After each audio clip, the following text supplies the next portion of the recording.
You know, I have no idea how to make blood orange infused honey tea prawns. Well, why don't I show you? I love that. We're going to start with our marinade. We've got some tea here, and basically what we did was we made this tea and then we boiled it down to make it a little bit thicker than normal. So strong. Strong orange tea. Okay. A little bit of salt. The blood orange honey, and basically to do it, what you're going to do is cut the blood oranges. Okay. I'll show you blood orange in a second. Okay. And just let it sit in the honey for a little while. Okay. So it's easy to do, and I've also zested some of the skin in there. Okay. Beautiful. We've got a little rice wine vinegar. Okay. I can tell I'm going to like this already. A little soy sauce. Sure. A little bit of pepper. And I was peeling some ginger earlier, and we're going to zest just a little bit of ginger in here. You know, ginger's tricky, and it's so fibrous, and I've never tried using a microplane zester on it. That looks like it works great. Yeah, very easy to do. Okay. And as you can see, it all sits back there on the bottom. Okay. So we've got a little bit of that in there. This is going to be magic of TV. Normally you'd boil this? Right. Okay. Well, actually, to start with as a marinade, you don't need to do that, but you're going to want to reserve just a little bit of it. Okay. So basically what we'll do is we'll take this, we'll pour a little bit of it in our bag. All right. And you can see the honey and it's sticking to the bottom for right now. Sure, but again. And then you're going to put your shrimp, and you're going to let that marinate for a good couple hours. Okay. Probably go up to 8 if you really wanted to. Ziploc bag is the way to go, man. Ziploc Works bag. great marinating stuff in the fridge that way. Get all the air out of there. There you Okay. go. So we'll sit that in the fridge. Okay. We'll come back over here real quick. Talk about a blood orange. Blood orange. They're so beautiful. Aren't they beautiful? Yeah. These are actually the #1 growing orange in Italy. Really? Yeah, and it's because of the cold Mediterranean nights.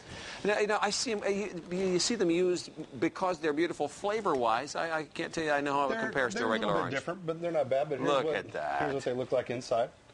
And it's a mixture of basically a group of sweet oranges. Okay. Is what makes them. So they are a little bit sweeter. Yeah. So what I'm gonna do with this, I'm gonna put just a little bit of this on some lettuce. Okay.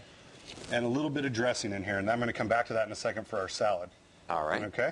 Now we'll go back to our prawns, which have been marinating. Pretend for some time. 8 hours have gone by. Got it.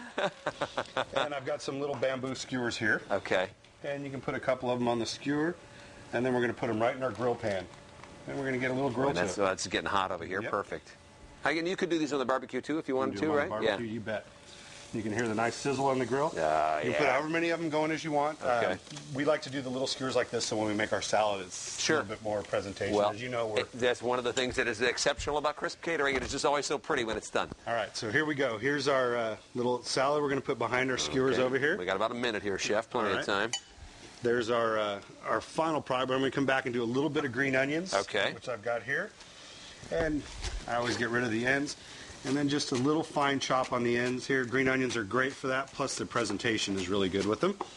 We're going to put a little bit on our salad. We're going to go around the rim a little bit with it.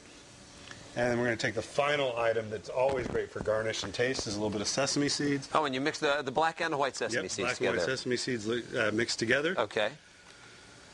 And there you go. And can those be served warm or cold? You got your choice? Okay, warm or cold. Well, I'm anxious to try them, and the only reason I can't is because we're still on camera. So I'm going to give it back to you guys. And I'll remind you, by the way, I've linked a really great website for crisp catering to Paul's Picks at fox40.com. Joe, come back anytime. You betcha. It's always nice. All right, let's take a last look at the big book.